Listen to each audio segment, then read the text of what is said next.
الرحیم آئیے انشاءاللہ عز و جل نماز کے فوائد پر گفتگو کرتے ہیں، اس کی فضیلت پر۔ اور سب سے پہلے مسلم شریف جلد نمبر اول پیج نمبر 193 حدیث پاک سنتے ہیں۔ حضرت معدان بن طلحہ یعمری رضی اللہ تعالیٰ عنہ سے روایت ہے کہ انہوں نے کہا کہ میں نے رسول اللہ صلی اللہ علیہ وسلم کے آزاد کردہ غلام حضرت ثوبان رضی اللہ تعالیٰ عنہ سے ملاقات کر کے یہ کہا کہ آپ مجھے کچھ ایسے عمل کی خبر دیجئے کہ اس کے سبب اللہ تعالیٰ مجھے جنت میں داخل کر دے۔ تو وہ خاموش رہے۔ پھر میں نے کہا، یہی سوال کیا، پھر چپ رہے۔ جب تیسری بار میں نے ان سے کہا اور یہ پوچھا تو انہوں نے کہا کہ میں نے اس بارے میں رسول اللہ صلی اللہ تعالیٰ علیہ وسلم سے سوال کیا تھا تو آپ نے فرمایا تھا کہ تم اللہ عز و جل کے لیے بکثرت سجدوں کو لازم کر لو، کیونکہ جب بھی اللہ کے حضور یا اللہ تعالیٰ کے لیے کوئی سجدہ کرو گے تم تو اللہ تعالیٰ اس کے سبب تمہارا ایک درجہ بلند فرما دے گا، پھر تمہارا ایک گناہ مٹا دے گا۔ حضرت معدان رضی اللہ تعالیٰ عنہ نے کہا کہ میں اس کے بعد میں نے حضرت ابو درداء سے یہ بات ملاقات کی اور یہی سوال کیا تو انہوں نے مجھ سے حضرت ثوبان کے قول کی مطابق یہی کہا جو حضرت ثوبان نے فرمایا تھا۔ نماز کی اہمیت کی ذکر ہو رہا ہے میرے دوستوں۔ 5 وقت نماز ہوتی ہے، یاد رکھیں۔ ایک بات آج ہمارے یہاں عام طور پہ کہا جاتا ہے کہ نماز 2 دن پڑھ لی، 2 ٹائم پڑھ لی، 5 ٹائم، بہت مجبوری، وہ الگ جانتا ہے، اللہ جانتا ہے، لیکن کوئی مجبوری تو ہے ہی نہیں اسلام میں، شریعت میں کوئی نہیں ہے کہ تم نماز چھوڑو کسی مجبوری کے تحت، حتیٰ کہ بیماری میں بھی۔ ہاں سفر میں یا کسی اور معاملے میں انتہائی مجبوری ہے تو وہ اور بات ہے، لیکن پھر بھی کوشش کرنی چاہیے کہ نماز میری نہ جائے، بندہ بے چین رہے۔ ایک اور حدیث سماعت فرمائی مشکوٰۃ شریف کی، بڑی مشہور ہے، کہ حضرت جابر بن عبداللہ رضی اللہ تعالیٰ عنہ سے روایت ہے کہ انہوں نے کہا آقا علیہ السلام نے فرمایا کہ جنت کی کنجی نماز ہے اور نماز کی کنجی وضو ہے۔ یہ مشکوٰۃ شریف جلد نمبر 1 پیج نمبر 39۔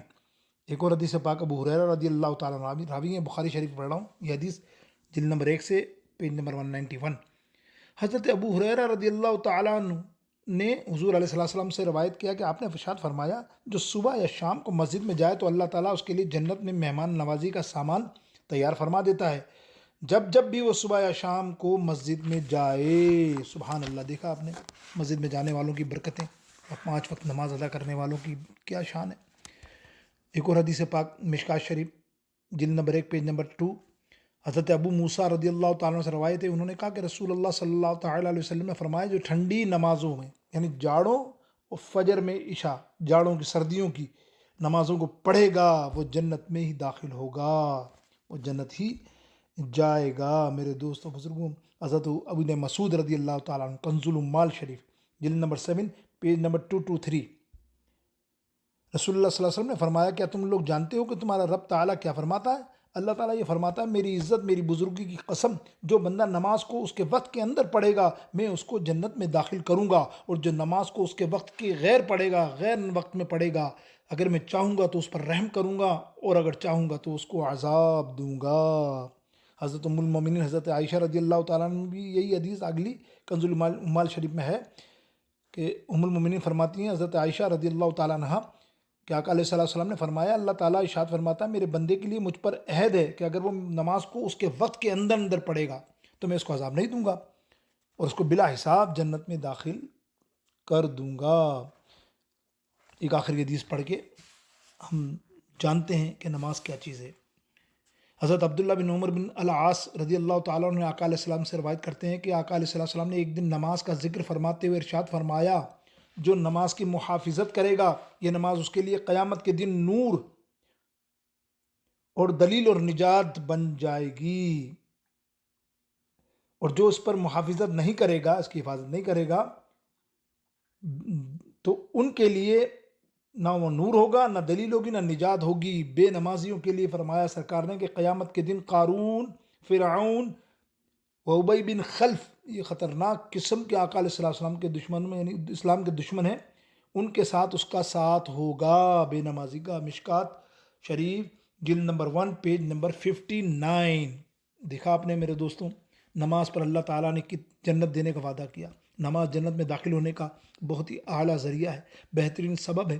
اس مضمون کو کہ سینکڑوں آیتیں موجود ہیں، حدیثیں قرآن پاک کتاب و صفات میں چمک رہی ہیں جن میں سے یہ چند حدیثیں آپ کے سامنے میں نے پیش کی، ان کو پڑھ کر عبرت حاصل کیجئے اور جذبہ عقیدت کے ساتھ، سچی نیت کے ساتھ، محبت کے ساتھ، خلوص کے ساتھ نماز کے پابند ہو جائیے، جنت میں جانے کا راستہ بنائیے۔ یاد رکھیے جنت میں لے جانے والے اعمال میں سب سے بہتر اور سب سے اعلیٰ نماز ہی ہے۔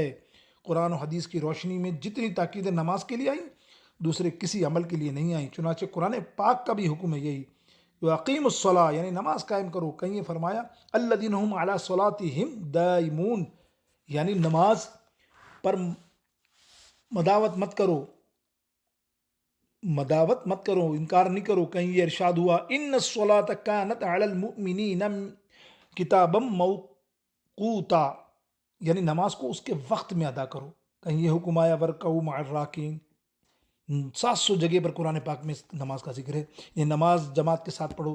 کہیں یہ فرمان آیا کہ الذین هم فی صلاتہم خاشعون، یعنی نہایت خشوع اور حضور عاجزی کا اظہار کرتے ہوئے نماز پڑھو۔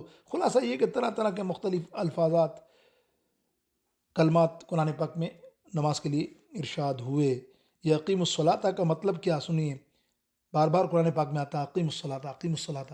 میں نے عرض کی 700 مرتبہ یہ ذکر آیا ہے، تو قرآن پاک میں جہاں جہاں ارشاد ربانی ہوتا ہے نا نماز قائم کرو، اس کا مطلب یہ کہ نماز کو اس کے حقوق اور آداب کے ساتھ، رعایت کے ساتھ ادا کرو، یعنی نماز کی تمام شرطوں، اس کے ارکان، اس کے جو واجبات، اس کی سنتیں، اس کے مستحب، پوری ادائیگی کے دھیان دو۔ نہایت خلوص اور اخلاص کے ساتھ حضور قلب سے، اطمینان اور دل جمعی سے تمام اعمال نماز کو ادا کرو۔ خوف الہی کے جذبات سے نماز میں خوب اپنی عاجزی اور انکساری کا اظہار کرو۔ چنانچہ سلسلے میں حضرت حاتم بن عصم رضی اللہ تعالیٰ عنہ کی نماز کا بھی ذکر کتابوں میں ملتا ہے۔ اللہ اکبر، مولا علی کی نماز کا بھی ذکر آپ نے اکثر سنتے ہیں، کس قدر مولا علی نمازیں پڑھتے تھے، اور نماز جب پڑھتے تھے تو انہیں صرف کسی کا ہوش نہیں رہتا کسی چیز کا، اللہ سے ایسی لو لگاتے تھے۔ خود مولا علی فرماتے ہیں کہ وہ سجدہ ہی نہیں ہوتا جس میں رب کریم کی گفتگو نہ کروں، سبحان اللہ۔ تو ایسا سجدہ کرنے والی پیشانی بنائیے، اپنے آپ کو کم سے کم یہ تو بنائیے کہ اللہ سے ہم گفتگو نہ بھی کر سکیں لیکن اللہ تو ہمیں دیکھ رہا ہے نا، یہ تصور آ جائے کہ اللہ مجھے دیکھ رہا ہے نماز میں، تو آپ کی نماز بڑی خشوع و رضو کے ساتھ ہوگی۔ میرے دوستوں بزرگوں، ایک آخری بات میں کرتا چلوں، یہ تو میں نے بات بنائی تفسیر روح البیان کے کچھ عرض کی میں نے مختصر، تفسیر روح بیان میں ایک بات لکھی ہے، نماز کو نہایت اخلاص اور اطمینان سے اور حضور قلب سے ادا کرنا چاہیے۔ نماز میں جلد بازی، غفلت، بے توجہی سے دنیا اور آخرت دونوں کا عظیم نقصان ہے۔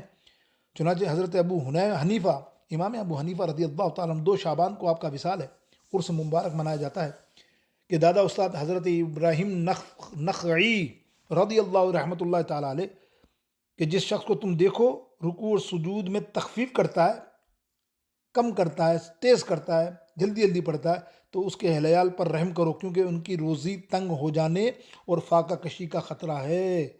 یہ بات روح البیان کے اندر لکھی ہوئی ہے، پیج نمبر 1 اور جلد نمبر 1 پیج نمبر 33۔ تو آپ اندازہ کیا بے برکتی۔ کچھ لوگ کہتے ہیں کہ نماز پڑھتے ہیں پھر بھی ہمارا رزق نہیں آتا، یار آپ تو کہتے ہیں نماز پڑھو گے تو اللہ رزق دے گا، تو دیکھو ایسی نماز نہ پڑھو، نماز کو اللہ کے لیے ایسے خلوص کے ساتھ پڑھو اور اس کا حق ادا کرو۔ آخری بات بخاری شریف کی ایک حدیث سنا دوں، جلد نمبر 1 پیج نمبر 56 کے اندر کہ حضرت حذیفہ رضی اللہ تعالیٰ نے ایک شخص کو دیکھا کہ وہ رکوع اور سجود پوری طرح ادا نہیں کرتا، جلدی کرتا۔ آپ نے فرمایا کہ تو نے نماز نہیں پڑھی؟ اگر تو اس حالت میں مر جاتا نا تو حضرت آقا علیہ السلام کی سنت پر تیری موت نہ ہوتی۔ اتنی جلدی نماز پڑھنا جیسے کبوتر چونچے مارتا ہے، ایسی نماز نہ پڑھو، یہ سنت، یہ آقا علیہ السلام کی نماز نہیں ہے۔ یاد رکھیے جب مرو گے تو پھر تم سنت پہ ادا کرنے والے نہیں ہوگے۔ وآخر الدعوام الحمدللہ رب العالمین۔